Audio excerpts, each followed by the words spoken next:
పేపర్లోనే రాస్తారు. వీళ్ళందరూ మాకు పోటీ ఏంటండి? మా మీద మాట్లాడుతుంటే ఆశ్చర్యంగా ఉంది. ఒక కీలకమైన పాయింట్ ఏంటంటే ప్రభుత్వ వ్యతిరేక ఓటు పోలరైజేషన్ కోసం వాళ్ళు జట్టు కడతారు.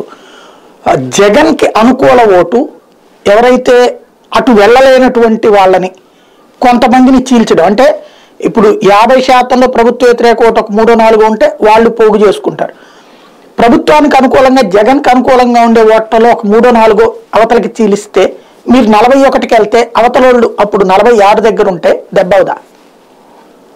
అసలు మా మీద వ్యతిరేక ఓటు ఉంది అని వాళ్ళు ఎలా చెప్పగలుగుతున్నారు? ఏ ఎన్నికల ద్వారా చెప్పగలిగారు సాయి గారు? గ్రాడ్యుయేట్స్ ఎన్నికలు, ఒక్క గ్రాడ్యుయేట్ ఎన్నికలను మనం పరిగణలోకి తీసుకుంటే మరి టీచర్స్ ఎన్నికలను కూడా పరిగణలోకి తీసుకొని చెప్పాలి కదా.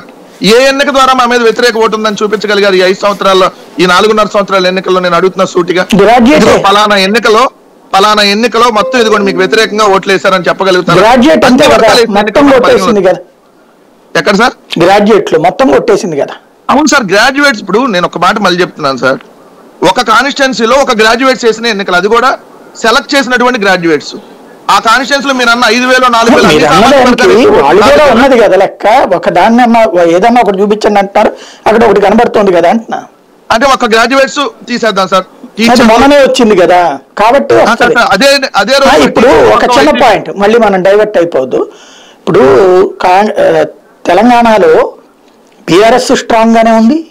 కాంగ్రెస్ పార్టీ స్ట్రాంగ్నెస్ ఎట్లా ఇంప్రూవ్ అయిందంటే ఒక చివరిలో జరిగినటువంటి ఒక పబ్లిసిటీ, అందరూ కాంగ్రెస్ వైపుకి వెళ్తున్నారు, బీజేపీ వాళ్ళు కాంగ్రెస్ వైపుకి వెళ్తున్నారు, తెలుగుదేశం వాళ్ళు కాంగ్రెస్ వైపుకి వెళ్తున్నారు, ఇటు బీఆర్ఎస్ వాళ్ళు కూడా కాంగ్రెస్ వైపుకి వెళ్తున్నారు. అటు ఖాళీ అవుతోంది బీఆర్ఎస్, అటు పక్కన బీజేపీ ఖాళీ అవుతుంది అన్నటువంటి ఒక ప్రచారం లేదా ఒక చేరికలు ఆ పార్టీకి ఊపు తెచ్చినాయి. ఇప్పుడు మీ పార్టీ నుండి అవతలకి వెళ్తూ ఉన్నప్పుడు అయిపోతుంది, బలహీనపడుతుంది అన్నటువంటి ఫీలింగ్ అవతలకి బలపడటానికి వేదిక అవదా? సార్ మేము ఇదిగోండి మీకు ఎమ్మెల్యే సీట్ ఇక్కడ డిసైడ్ చేసినాక, వాళ్ళకి ఎమ్మెల్యే సీట్ డిసైడ్ చేసే ఇదిగోండి మీరు ఇక్కడ పోటీ చేయబోతున్నారని చెప్పినాక వెళ్ళిపోయినటువంటి క్యాండిడేట్ ఎవరు ఉన్నారా సార్? మేము సీట్ లేదన్నాక వెళ్ళిపోతున్నారు, వాళ్ళు అవతల అభ్యర్థి అవుతున్నారు. అంటే ఏంటి?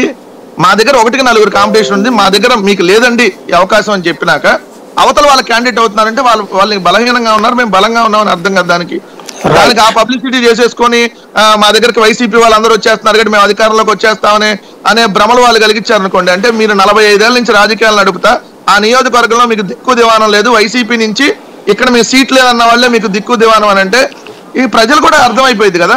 అదే ఈయన ఏంటి, ఇప్పుడు జ్యోతుల చంటిబాబు ఉన్నాడు సార్, చిన్న ఎగ్జాంపుల్, ఆయన మా పార్టీ ఎమ్మెల్యే, మేము లేదన్నాం సీట్ ఆయనకి, ఆయన అవతల వెళ్ళిపోయారే పొద్దున్న తెలుగుదేశంలో క్యాండిడేట్ అయ్యాడు అనుకోండి, అవతలు చూసే వాళ్ళకి ఇప్పుడు జ్యోతుల నెహ్రూ 4 నుంచి పనిచేస్తున్నాడు అక్కడ, అర్థం కదా రేపు పొద్దున వాళ్ళకి ఏంటనేది. ఇదే తెలుగుదేశం ఇదే జనసేన కలిపి పోటీ చేసిన జగ్గంపేటలో, ఎందుకంటే ఈస్ట్ గోదావరి ఎగ్జాంపుల్, జగ్గంపేటలో మా క్యాండిడేట్ ఆ రోజు జ్యోతుల నెహ్రూ గారు వైసీపీ నుంచి, మేము గెలిచాం 2014 జగ్గంపేట. 2000 అప్పుడు జ్యోతుల చంటిబాబు తెలుగుదేశం అభ్యర్థి, వైసీపీ నుంచి ఎవరైతే జ్యోతుల నెహ్రూ గారు వైఎస్ఆర్సీపీ క్యాండిడేట్ గెలిచాడు అక్కడ. మా వైఎస్ఆర్సీపీ క్యాండిడేట్ తెలుగుదేశానికి వెళ్ళాడు, తెలుగుదేశం క్యాండిడేట్ మళ్ళీ మా దగ్గరకు వచ్చాడు, బట్ వైసీపీ మళ్ళీ 2019లో కూడా గెలిచింది. అంటే మాకు క్యాండిడేట్స్ ఇవాళ వాళ్ళు అవ్వచ్చు, రేపు పొద్దున ఇంకొకళ్ళు అవ్వచ్చు సార్, బట్ మా పార్టీ ఓటింగ్ అనేది స్టాండర్డ్ గా ఉంటుంది. మీరు అన్నట్టు 1000-2000 డిఫరెన్సెస్ ఉండొచ్చు క్యాండిడేట్ ని బట్టి, కానీ మనం అవునన్నా కాదన్నా దాన్నే పరిగణలో తీసుకొని మేము ఎలక్షన్ చేయట్లేదు కదా.